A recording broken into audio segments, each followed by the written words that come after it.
Doplň číslo tak, aby rovnosť bola úmerou. Úmera, všimte si vedľa v tom čiernom, úmera je rovnosť dvoch pomerov. Čiže keď poviem, že má to byť úmerou, tak to znamená, že sa to má rovnať.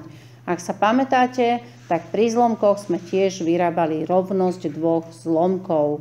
A dokonca, čo ste hrali tú hru, tak tam ste robili presne toto.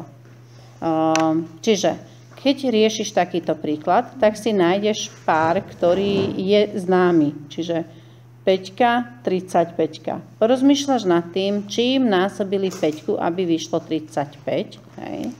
Čiže v tomto prípade násobili čím? Násobili 7, čiže krát 7. Takže rozmýšľam nad tým, že 49 deleno 7 je 7. Čiže riešenie je 7 ku 5.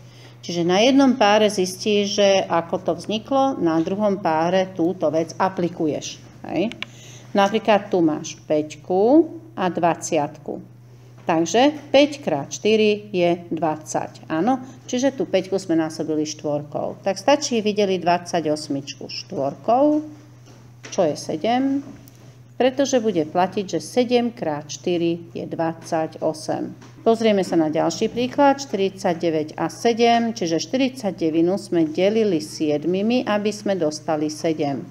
Čiže 3 krát 7 je 21. To znamená, že 21, keď budeme deliť 7, tak dostaneme 3. Áno? 15, 75. Čím násobíme 15, aby sme dostali 75? 5. To znamená, že aj 13 musím násobiť 5, aby som dostala chýbajúce číslo. Čiže 13 krát 5 je koľko? 65.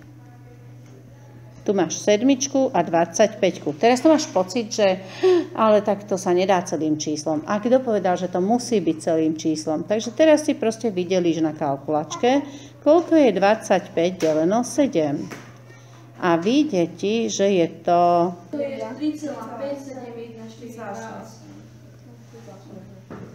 3,57, ok, 57. Čiže teraz vlastne musíš vydeliť 20, musíš vydeliť 3,57. A vyjde ti číslo 5,6. Čiže na jednom známom páre zistíš princíp, na druhý pár to aplikuješ, ktorý si zistil princíp. Vnúčka Mia pomáhala starkej 3 dni, Ema 2 dni a Zoja 4 dni.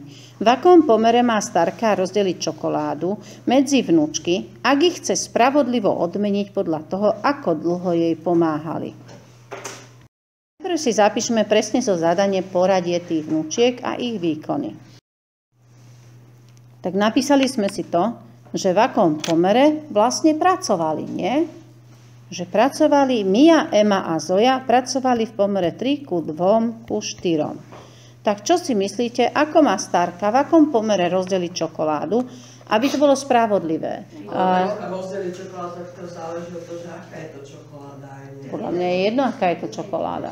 Čem 6 ku 4 ku 8 môže byť. Takto nie, 3 ku 2 ku 4. No však takto, 3 ku 2 ku 4. Prečo by to mala deliť akokoľvek inač? Však toľko robili, tak toľko dostanú.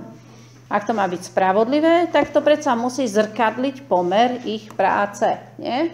A to je 3 ku 2 ku 4. V akom pomere treba zmiešať smotanu, grépový a ananásový džús podľa receptúry na miešaný nealkoholický nápoj Havaj? No, najprv si napíšeme, čo píšu v texte. Teraz sa pozrieme do toho receptu vedľa, že čo píšu. Smotana 1 centiliter, grép 3 centilitre, ananás 4 centilitre. Čiže je to pomer 1 ku 3 ku 4. A je výsledok hotový. A Lena nazbierala 7,8 kg čučoriedok, 2,6 kg černíc a 3,9 kg brusníc. Vyjadri najmenšími prirodzenými číslami ich pomer v tomto poradí. Najprv si to presne vypíšeme podľa textu. Tak keď sme si to všetko vypísali, tak prvé, čo skontrolujeme, je, že či majú rovnaké jednotky. Keď majú rovnaké jednotky, čo teda chvála Bohu majú, tak ich môžeme zanechať v tej chvíli. Už sa zaoberáme len číslami, ale sú tam desatinné čísla. Tak podľa mňa prvý taký najrýchlejší trik je, že každé číslo vynásobíme rovnako desiatkou. Hej? Takže tu budeme mať 78 ku 26 a ku 39. No teraz keď sa pozrieš na tie tri čísla, tak 39, 26, tam by mohla byť 13, tak ešte skúsme skontrolovať, či sa nachádza 13 v 78 určite, lebo 39 krát 2 je 78, takže určite. Takže budeme to deliť 13, každé jedno číslo.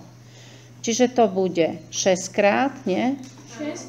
6 ku 2 ku 3. Toto sú tie najmenšie, lebo oni píšu, že nielen, že to vyjadri prirodzenými číslami, ale najmenšími. A to je vlastne základný tvar. Toto už je konečný stav. Dobre? Musíš vedieť deliť všetky tri. Na medzinárodnej konferencii si z 350 účastníkov 105 vybralo ako konferenčný jazyk taliančinu, 70 španielčinu a ostatný angličtinu. Zapíš pomerom v základnom tvare tieto počty v uvedenom poradí. Tak zase ešte ti to tam aj zdôraznia, že presne ako to ide v texte. Takže poďme si to odtiaľ vypísať, áno? Takže taliančinu si vybralo 105, španielčinu si vybralo 70, že to je 175 dokopy, a ostatný angličtinu, takže to bude tých 350 minus tých 175. OK, máme tri čísla, máme fajný pomer. Teraz musíme rozmýšľať, čím to vieme vydeliť. Určite 5, začneme 5. Takže 105 deleno 5 je 21, 70 deleno 5 je 14 a 35. Dobre? Určite to vieme deliť sedmičkou ešte. Sedmičkou, takže 3 ku 2 ku 5. Výborne, toto je základný stav. Najprv si pozrieme čierne okienko, ktoré hovorí, že postupný pomer vyjadruje vzťah medzi viacerými veličinami A ku B ku C. Čiže to, čo sme už robili v týchto príkladoch predtým, to je postupný pomer. On je vlastne zápisom viacerých jednoduchých pomerov dokopy. Áno? Máš tam pomer A ku B, A ku C a B ku C. Čiže ty z tohoto spoločného postupného pomeru vieš vybrať pomery každých dvoch vecí. Áno? Tak poďme napríklad. Tomáš má zatiaľ spolu 18 známok a najhoršia z nich je 3. Tak najprv si spočítame dieliky v pomere. Čiže to bude 4 plus 2 plus 3. A čo je 9? No, teraz spolu má 18 známok. 18 známok vydelíme 9 dielikmi. Čiže nám vyjdu, že tam sú 2 známky v jednom dieliku. Áno? No a náš pomer je, že 4 ku 2 ku 3. No a v každom tom dieliku sú 2 známky. Takže jednotiek mal 8 kusov, nie? Lebo 4 krát 2. Dvojok mal 4 kusy a trojok mal 6 kusov. A keď to kontrolne spočítaš, tak ti vyjde presne 18 známok. Čiže toto je rozdelenie jeho známok. Vypočítaj objem a povrch kvádra, ktorého dĺžky strán sú v pomere 2 ku 3 ku 4 a najdlhšia hrana meria 10 cm. Keďže najdlhšia hrana je 10 cm, tak najviac dielikov má tá štvorka. Štvorka je najviac dielikov a preto 4 dieliky je 10 cm. Z toho my vieme vypočítať veľkosť jedného dielika veľmi ľahko, že? Čiže si urobíme jeden dielik, je 10 cm deleno 4. Koľko nám to vyjde? 2,5 cm. Áno? Potom nám už stačí len nanásobiť si, že strana A bude 2 krát 2,5 cm. Strana B bude 3 krát 2,5 cm. No a cena C je rovno daná, že to je 10 cm. Čiže Ačko je 5 cm, Bčko je 7,5 cm.